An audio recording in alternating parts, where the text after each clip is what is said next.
Selamat datang di Mirip Wali Reborn episode Bonia Gadis Indigo.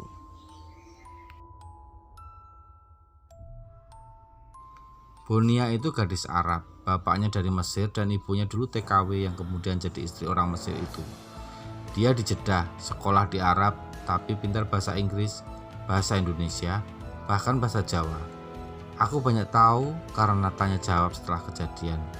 Dia ternyata seorang indigo. Aku tanya-tanya sebagai bahan saja.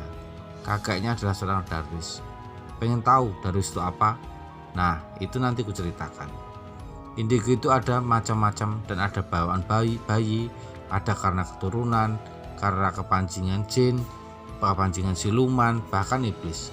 Itu pasukan Dajjal.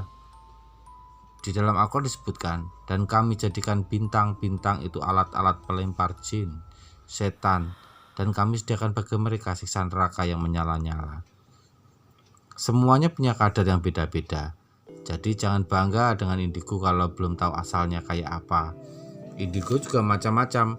Ada yang kelas bisa merasakan gaib, ada yang bisa melihat gaib, ada yang berteman dan berkomunikasi dengan gaib, sampai keluar masuk dunia gaib. Dunia gaib adalah dunia jin dan siluman. Pokoknya sebangsanya dengan itulah.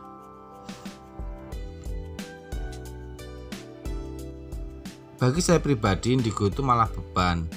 Enak itu jadi orang biasa, bisa makan tidur seenaknya. Oh iya, indigo itu bisa melalui belajar. Misal belajar ilmu hikmah, semacam kebal, pukulan jarak jauh, dan apalah namanya. Jadi indigo itu beragam, juga berbagai pemahaman. Kalau kamu percaya ya syukur, enggak juga enggak apa-apa, enggak ada efeknya buat saya. Indigo itu juga bisa melihat masa lalu dan masa depan seseorang, meskipun kadang tak akurat. Ada juga indigo karena bipolar kejiwaan. Jadi rohnya ada yang dilawan di alam jin dan malah darahnya bercampur dengan darah jin. Jadi jangan kalian percaya dengan apa yang di TV itu. Kebanyakan settingan belaka. Indigo juga bisa merupakan sesuatu kekurangan dan kelebihan seseorang. Tapi seumur-umur, indigo yang istilahnya lost door ya Bonia itu.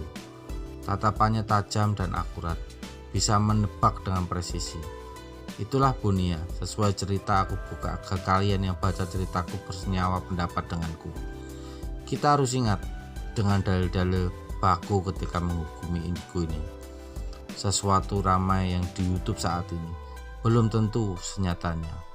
Rata-rata orang yang halu, orang-orang yang sok tahu, dan pembual kelas berat. Para malaikat saling berbicara di atas awan, dan awan-awan yang gelap tentang berbagai urusan yang akan terjadi di bumi. Lalu didengar oleh syaitan-syaitan, kemudian setan-setan itu membisikkannya kepada telinga para dukun. Sebagaimana botol ditiup, lalu setan-setan itu menambah urusan didengarnya itu dengan 100 kedustaan. Hadis riwayat Bukhari nomor 3288.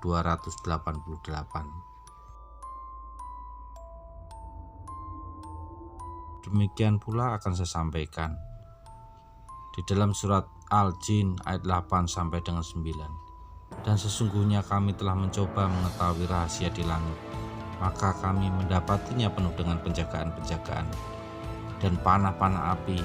Sesungguhnya kami dahulu dapat menduduki beberapa tempat di langit itu untuk mendengar berita-berita dari langit. Tetapi sekarang barang siapa yang mencoba mendengarkan seperti itu, tentu akan menjumpai panah api yang mengintai untuk membakarnya. Dari situ jelas bahwa mengetahui hal yang gaib atau yang akan terjadi, yang akan datang, itu adalah mutlak haknya Allah, dan kita wajib hanya menjalani. Kita tak tahu apa yang terjadi besok, yang 5 menit ke depan, 1 menit ke depan, atau 1 detik di depannya. Kita ini hanya makhluk. Jangan mencoba menjadi Tuhan.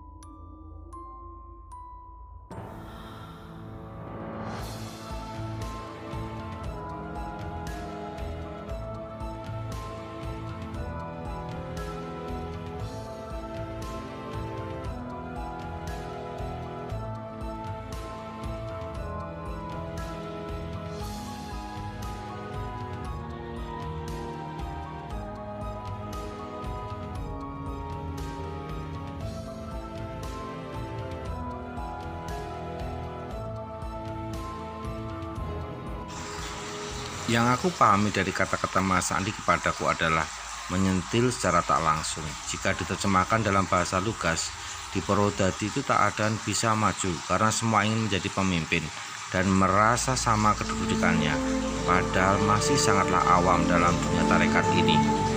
Padahal ini tarekat itu praktek, bukan teori. Kamu udah praktek apa, hasilnya apa?